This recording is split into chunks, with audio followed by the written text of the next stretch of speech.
तरह से कुंवर लक्ष्मी जी महाराज के दंतावली अनार के दानों के समान चमक रही है, मन भाते, सबके मन को अच्छे लगते हैं। सुख सुषमा छवि झूम चेहराते, वो सुख माने आनंद देते हुए, माने सुख की सुषमा है, माने आनंदित करने वाले हैं। ऐसा लगता है जैसे ये जब दांत चमकते हैं तो उनकी चमक के द्वारा झूमी चेहराते पृथ्वी जो भी प्रकाशमान होती जा रही है। इतने सुंदर जो उनके दंतावली है। चिबुक सुहावन निरख सखीरी ए सखी, इनकी ढोड़ी का भी तो दर्शन करो, ये कितनी सुंदर लग रही। सुहावन माने बड़ी सुंदर लग रही है। जन्म आधार शोभा सही, मुझे तो ऐसा लगता है संपूर्ण शोभा की आधार ही इनकी जो है ढोड़ी है, ये बड़ी सुंदर है। एक अली कहे क्रीट सिर, कलेगी तुर्रा पेच, तेज राशि पे मधुर मधु, लखत लोग मन बेच। एक सखी कहती है, सखी श्री लक्ष्मी निधि के सिर में जो क्रीट माने जो मुकुट पहने हुए हैं वो कितना सुंदर लग रहा है। उस पर भी उस मुकुट में जो है कलगी लगी हुई जो फहरा रही है, और उसमें भी तुर्रा पेंच लगा हुआ है। जो तुर्रा और कलगी जो पेंच लगे उसमें मणियाँ जड़ी हुई हैं, उन मणियों से जो प्रकाश निकलता है, तेज राशि माने बहुत प्रकाश निकलता है। तो प्रकाश तो निकलता है लेकिन वह सहनीय नहीं है, माने सहनशील है। मधुर मधु माने आनंद देने वाला प्रकाश उससे निकलता है। लखत लोग मन बेच, उनको देखने से हे सखी सबका मन बिच जाता है, माने खरीदार माने खरीद लिया जाता है। कहा सके निरेखूं जीने, श्याम श्रृंगार स्वकर प्रभु कीने, सुर नर नांग त्रिदेव समर्था, अस सिंगार नहीं बने यथर्था। एक सखी कहती है कि हे सखी, ये लक्ष्मी निधि महाराज जो वस्त्राभूषण धारण किए हुए हैं, जीने जो बड़े ही जीने हैं, बड़े ही सुंदर हैं, उनको तो देखो कितना सुंदर श्रृंगार इनका है, इनका तो दर्शन करो। ऐसा लगता है, एक सखी ये कह रही है कि श्याल श्रृंगार स्वकर प्रभु कीने, हमें तो ऐसा कुछ लगता है कि लक्ष्मी निधि का श्रृंगार स्वयं प्रभु ने स्वकर अपने हाथों से ही इन्हीं का श्रृंगार किया।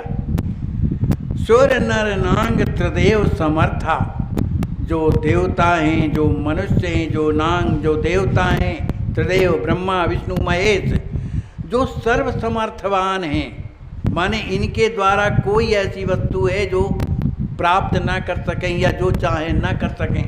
लेकिन ऐसे भी ये सभी देवता नांग नर मुनि अस श्रृंगार नहीं बने यथर्था। जिस तरह का श्रृंगार श्री लक्ष्मी जी महाराज का राम जी महाराज ने किया है, ऐसा श्रृंगार त्रिदेवों में भी सामर्थ्य नहीं है। कोटि काम मद मरे धन रूपा, लखी मोहे ओ मन मोहन भूपा, धन्य कुंवर बलि जावन जोगु, बरसन बरसे सुमन कहत सखी लोग। एक सखी कहती है कि श्री लक्ष्मी निधि का जो स्वरूप है, जो रूप है, कैसा है। कोटि काम मद मर्दनहारी, करोड़ों कामदेव जो परम सुंदर माना जाता है, तो एक कामदेव नहीं, करोड़ों कामदेव के सुंदरता की सुंदरता को भी मर्दन करने वाला श्री लक्ष्मी जी महाराज का स्वरूप है। लक्ष्म्यो होयो मन मोहन रूपा। इनके स्वरूप को देख करके जो मोहन भूपा, जो सबके मोहने वाले जो भूप कौन, श्री राम जी महाराज भी मोहे मन, उनका भी मन जो है लक्ष्मी जी महाराज में मोहित हो गया। धन्य कुमार बलि जावन जोगो, वर्षे सुमन कहते सब सखी लोग। सखियाँ कहती हैं कुंवर जो हैं धन्य अति धन्य हैं, और बलि माने बलिहारी जाने योग्य है, इनकी बलिहारी किया जाए, है ना, माने बलिहारी योग्य हैं। ऐसा कह करके सभी सखियाँ सहेलियाँ जो हैं बरसें सुमन श्री लक्ष्मी निधि के ऊपर पुष्पों की वर्षा कर रही हैं। बोली अपर सखे सुन सजनी, प्रेम प्रतीत कहूँ रुचि छजनी। हस मोहि लागत स्वासर्वस रामा, दीन्यो कुंवरहि पूर्ण कामा।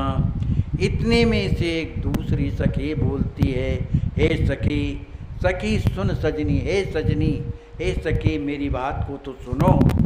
प्रेम प्रतीत कहो रुचि छजनी, इन दोनों में माने राम जी महाराज में और श्री लक्ष्मी निधि में जो परस्पर जो प्रेम है, उस प्रेम को मैं अपनी रुचि के अनुसार कह रही हूँ। क्या कह रही हूँ? अस मोहि लागत स्व सर्वस रामा। मुझे तो ऐसा लगता है कि राम जी महाराज ने श्री लक्ष्मी जी महाराज को अपना सर्वस्व प्रदान कर दिया है। दीन्यो कुंवरहि पूर्ण कामा, उन्हें सर्वस्व प्रदान करके पूर्ण काम बना दिया है, माने कोई कमी नहीं रखी।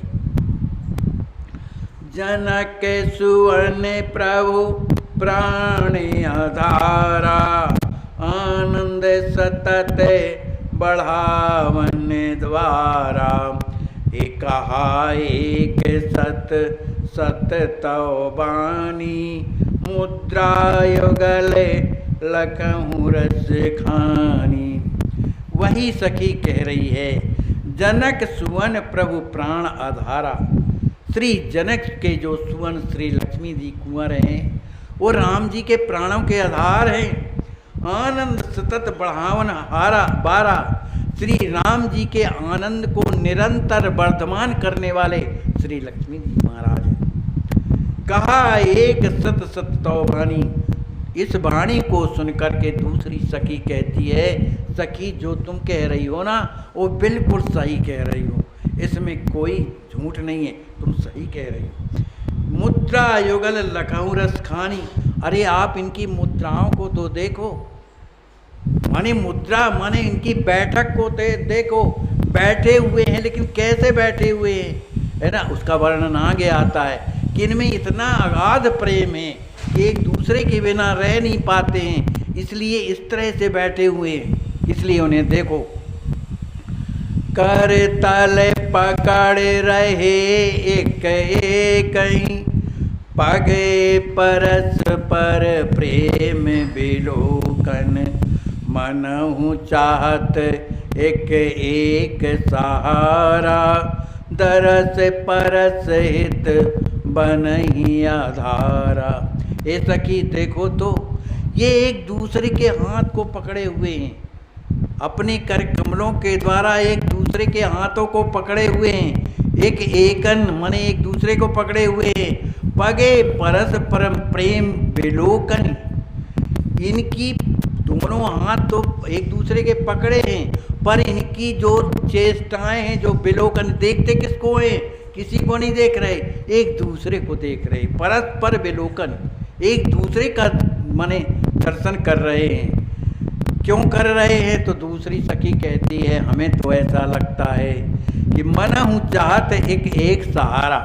ये पकड़े इसलिए हैं कि ये एक दूसरे का सहारा चाहते कि भैया तुम ही हमको पकड़े रहो। राम जी कहते हैं आप हमको पकड़े रहो, माने आप ही के द्वारा हमारा जीवन है, हम अकेले कुछ नहीं कर सकते, इसलिए एक दूसरे के सहारा बने हुए हैं। इनका जो दर्शन है, इनका जो स्पर्श है, हित बन ही आधारा, ये इन्हीं का आधार है। एक दूसरे को देख रहे हैं, एक दूसरे का स्पर्श कर रहे हैं, इन दोनों का आधार केवल यही। पीत वसन रघुनाथ कर धर, हरित वसन निमिलाल, देह वर्ण एक एक के, धारे सोए विशाल। एक सखी कहती है, हे सखी, इन दोनों का दर्शन तो करो, पर सूक्ष्मता से करो। कैसा कि ये देह के अनुकूल, माने एक गौर वर्ण के हैं, एक श्याम वर्ण के हैं, इस देह के अनुसार इन्होंने वस्त्राभूषण माने मैचिंग कर रखा है। माने उसमें क्या भावना है, इस तरह का वस्त्राभूषण धारण किए हैं। पीत वसन रघुनाथ धर, श्री राम जी महाराज पीत वस्त्र पहने, पीला वस्त्र पहने हुए हैं। और हरित वसन निमिलाल, लक्ष्मी जी महाराज हरे वस्त्र पहने हुए हैं। इन दोनों की शोभा कैसी हो रही है, धारे शोभ विशाल, इनकी जो शोभा है अत्यधिक सुंदर है, उसको कही नहीं जा सकती है। बोलिए श्री सीताराम जी महाराज की जय, श्री सद्गुरुदेव भगवान की जय। जय जय सीता। जो भगवान को भी प्रिय है,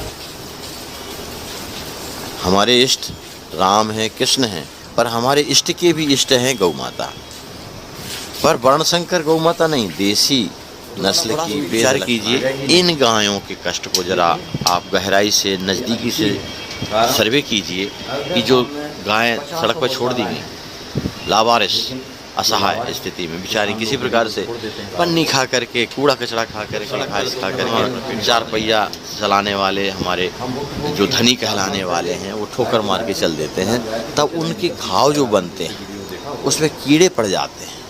ऐसे कीड़े पड़े हुए गाय हमारे पीछे जो पड़ी है, ऐसे कष्ट में पड़ी हुई गौ माता से अगर आप चाहें तो कम से कम 1 फुट की ज़मीन दान करें गौ माता की सेवा में, क्योंकि इनकी प्राण की रक्षा तभी हो पाएगी।